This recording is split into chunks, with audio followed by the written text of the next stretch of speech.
আসসালামু আলাইকুম, welcome back to my channel healthy food studio. আজ আমি আপনাদের সাথে শেয়ার করব খুবই ইন্টারেস্টিং একটি রেসিপি।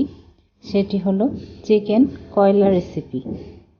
এই চিকেনের স্বাদটা এতটাই মজাদার যে আপনারা বাসায় তৈরি না করলে বুঝতে পারবেন না। আশা করছি ভিডিওটি প্রথম থেকে শেষ পর্যন্ত দেখবেন। চলুন দেখে নেই রেসিপিটি। চিকেন কয়লা রেসিপিতে আমার লাগছে 500 গ্রাম চিকেন, একটি কয়লা, 1 কাপ পেঁয়াজ, 1 কাপ টমেটো কুচি, স্বাদ মতো লবণ, 1 চামচ জিরে গুঁড়া, কালো গোলমরিচ গুঁড়া 1/2 চামচ, এখানে হলুদ, মরিচ, ধনিয়া 1 চামচ করে আছে, এখানে গরম মশলা 1.5 টেবিল চামচ, আদার পেস্ট 1.5 টেবিল চামচ, রসুন পেস্ট 1.5 টেবিল চামচ, লেবুর রস, টক দই, সয়া সস, ফুড কালার জন্য নিচ্ছি, এটা অপশনাল, সামান্য একটু জর্দা রং, তেজপাতা, কাঁচামরিচ আর গোটা মশলার মধ্যে নিয়েছি দারুচিনি, হাফ স্টার মশলা, এলাচ, লবঙ্গ।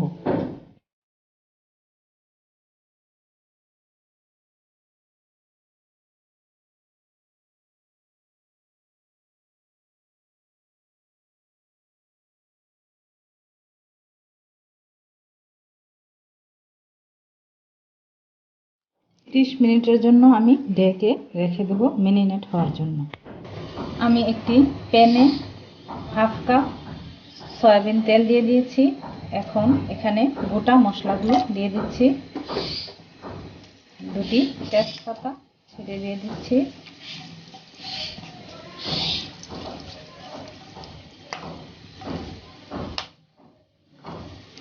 এখন দিয়ে দিব পেঁয়াজ কুচি। পেঁয়াজটা একটু নরম হয়ে আসা পর্যন্ত অপেক্ষা করব।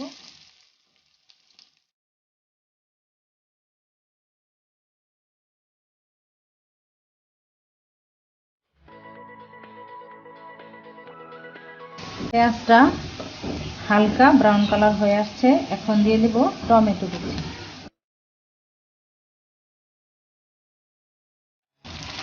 লবণ,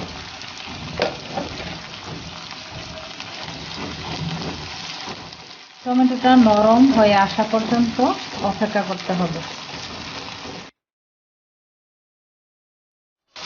সামান্য একটু পানি দিয়ে টমেটোটা সিদ্ধ করে নেব। টমেটোটা নরম হয়ে আসছে। এখন দিয়ে দিব চিকেন।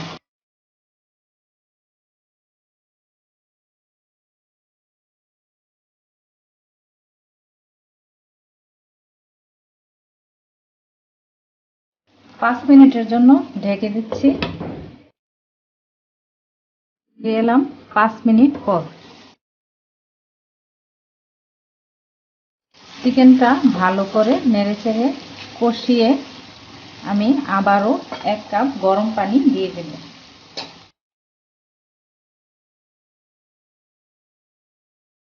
চিকেনটা ভালো করে সিদ্ধ হওয়ার জন্য আমি আবারও ঢেকে দেব 5 মিনিটের জন্য।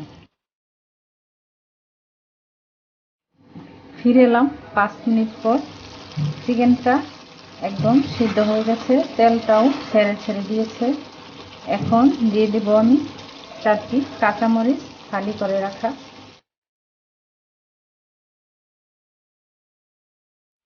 এখন রান্নাটা আমার প্রায় শেষ।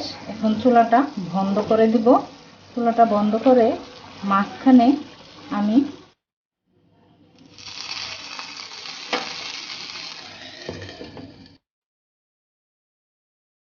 5 মিনিট আর ঢাকনাটা খুলব না। ভালো করে যেন রেস্টুরেন্টের মতো বারবিকিউ একটা স্মেল চলে যাবে মাংসটার মধ্যে, খেতে একদম বারবিকিউ স্বাদ পাওয়া যাবে।